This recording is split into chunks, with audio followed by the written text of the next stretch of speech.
Well, now that we've got a shape figured out, we know what two shapes we have to have. How big or what size of lure should I put in my tackle box to tackle walleye in the weeds if I want to catch them on crankbaits? Well, that's a great question. And the answer is you want a lot of different sizes. We're going to talk about colors in a minute, so you don't have to buy a whole bunch of baits, but two shapes, and we're going to talk about multiple sizes. So the smallest size that I fish a lot in the weeds, we're going to stick with Rapalas here. This is a size 7. So remember, that 7 is the number of centimeters. So 2.5 centimeters per inch. So that bait is just under 3 inches long. That is a number 7, and that's about as small as I would go.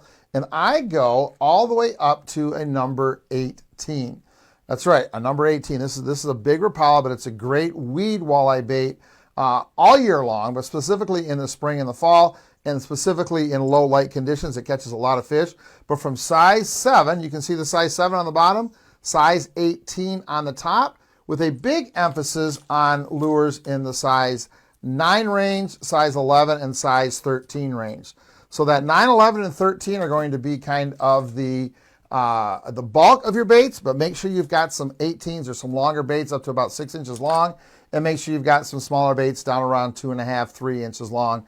If you stock your tackle box that way with those size baits, you're going to have the right bait for the conditions you're facing. Remember, not only do we want to have those different sizes in minnow baits, we also want to make sure we have those different sizes in shad baits. So we want to make sure we've got multiple sizes, size 5s, size 7s.